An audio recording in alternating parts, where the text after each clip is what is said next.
இந்த கோவிலுடைய வரலாறு பார்த்தீங்கன்னா வந்து சோழ மன்னர், அதாவது குலோத்துங்க சோழாவன், அவரும் அவருடைய மனைவி ஏழு உலக உடையாள் அவங்க வந்து இந்த ஜலநாதீஸ்வரர் டெம்பிளுக்கு வந்து சுவாமி தரிசனம் பண்ணுறதுக்காக வருவாங்க.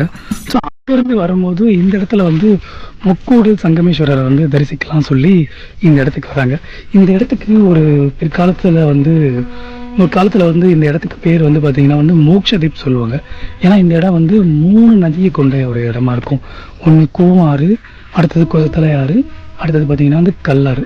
ஸோ இங்கே வந்து ஒரு தீவு இருந்ததாகவும், இந்த தீவில் வந்து ஒரு குன்று இருந்ததாகவும், அந்த குன்றின் மேலே வந்து முக்கூடல் சங்கமேஸ்வரர் அப்படின்னு சொல்லி ஒரு சிவன் கோவில் இருந்ததாகவும் சொல்லப்படுது. ஸோ அதை வந்து தரிசிக்க வரும்போது அதுக்கப்புறம் என்ன பண்ணுறாங்கன்னு பார்த்தீங்கன்னா வந்து ஏழுடைய அவங்க வந்து சிவனுக்கு இன்னொரு கோவில் ஒன்று இங்கே கட்டலாம் அப்படின்னு சொல்கிறாங்க. ஸோ அப்படி வந்து கட்டப்பட்ட கோவில் தான் வந்து பார்த்திங்கன்னா வந்து இந்த கேசவரம் சிவன் டெம்பிள். ஸோ இந்த சிவன் டெம்பிளுடைய ஃபுல் நேம் பார்த்திங்கன்னா ஸ்ரீ கைலாய ஈஸ்வரனுடைய மகாதேவர் டெம்பிள். ஸோ அதுதான் வந்து இதோடைய ஃபுல் நேமாக இருக்கும். ஸோ இதுதான் வந்து இங்கே இருக்கக்கூடிய ஸ்தலத்துடைய வரலாறு.